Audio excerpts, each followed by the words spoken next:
அனாதை பிணத்தை உள்ளுக்குள்ளே மாலை போட்டு அலங்கரித்து சட்டமன்றத்திற்குள் போனது இந்த திருட்டு கருணாநிதி அயோக்கியன் தலைமையிலான வாஜ்பாய் கூட்டணி வைத்து அன்றைக்கு உள்ளே அனுப்பி அப்படிதான் நுழைஞ்சது தமிழ்நாட்டிற்குள் பாரதிய ஜனதா சட்டமன்றத்தில். இன்றைக்கு அதே பாரதிய ஜனதா இந்த தேர்தல் களத்தில் நிற்குது. நான் சொல்ற வரலாறு உண்மையா பொய்யா என்று தயவு செய்து ஆய்வு செய்து பாருங்கள். வள்ளுவர் சொல்வானே, எப்பொருள் யார் யார் வாய் கேட்பினும் அப்பொருள் மெய்பொருள் காண்பது அறிவு. நாங்கள் மேதகுவை தலைவனாக ஏற்றுக்கொண்ட பிள்ளைகள் ஒருபோதும் மேடையில் போய் சொல்ல மாட்டோம். ஆய்வு செய்யுங்கள். அண்ணல் அம்பேத்கர் தான் சொல்வார், வரலாற்றை படிப்பவனால் தான் வரலாற்றை படைக்க முடியும்.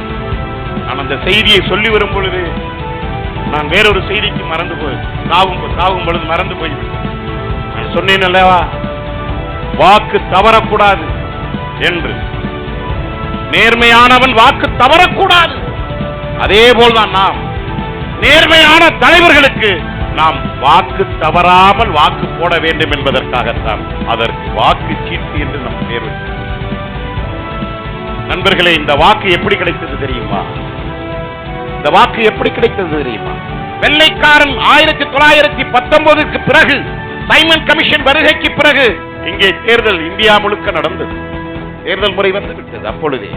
ஆனால் அன்றைக்கு எளிய மக்கள் ஓட்டு போட முடியாது. யார் ஓட்டு போடுவார்கள்?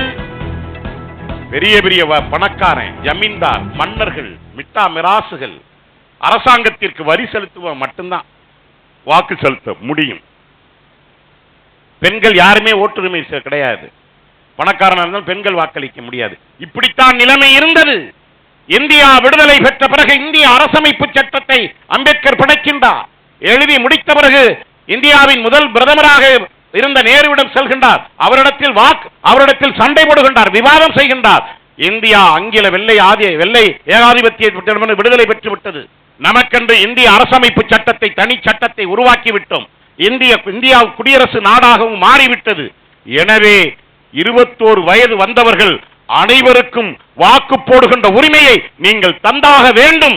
இல்லை என்றால் நான் மக்களை திரட்டி போராடுவேன் என்று போராடி பெற்றுத் தந்த உரிமைதான் அனைவருக்குமான வாக்கு உரிமை. இல்லை என்றால் பணக்காரனுக்கு மட்டும்தான் வாக்கு, அரசாங்கத்திற்கு வரி செலுத்துகின்றவன் தான் வாக்கு என்கின்ற முறைதான் நீடித்திருக்கும். அதை உடைத்து உண்மையான ஜனநாயகத்தை நிலை நிறுத்தியவர் டாக்டர் பாபா சாஹேப் அறிவாசான் அண்ணல் அம்பேத்கர். அவ்வளவு பெரிய உரிமையை நீங்க, அவர் 1000 ரூபாய் கொடுத்தாரு, எடப்பாடி நாளைக்கு 2000 ரூபாய் கொடுப்பாரு, விஜய் 2500 ஓவா கொடுப்பாரு. எனவே அவருக்கு நாங்க ஓட்டு போடுவோம். கேவலம் இல்லையா? கேவலம் இல்லையா? இங்கே அன்னவாசல் இந்த அண்டகுளத்தில் இருக்கின்ற மருத்துவமனை, ஆரம்ப சுகாதார மருத்துவமனையில் 24 மணி நேரம் மருத்துவர் இருக்கின்றாரா? செவிலியர் இருக்கின்றார்களா? நைட்ல பாம்பு கடிச்சிருது, தண்ணி கட்ட போறீங்க, ஏதோ ஒரு காரணமா ஒரு அவசரத்துக்கு வெளியில போறீங்க, நல்ல பாம்பு கடிச்சிருது, என்ன பண்ணுவீங்க? அரசாங்கத்தின காசு இருக்குதா? இந்த மருத்துவமனையில் டாக்டர் இருக்காங்களா? செவிலியர் இருக்காங்களா? நல்ல பாம்புக்கு அந்த மருந்தை முறிக்கிறதுக்கு மருந்து இருக்கா?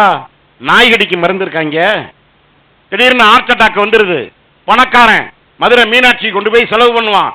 நீங்கள் நாளும் அன்றாட காட்சி, ஏழை எளிய மக்கள் அட்டாக் வருது, எங்கே போகணும்? மருத்துவக் கல்லூரி புதுக்கோட்டை மெடிக்கல் காலேஜுக்கு போகணும். அங்கே போறதும் ஒண்ணுதான், நேரா புதுக்கோட்டை போஸ் நகர் சுடுகாட்டில் போய் படுத்துக்கிறதும் ஒண்ணுதான்.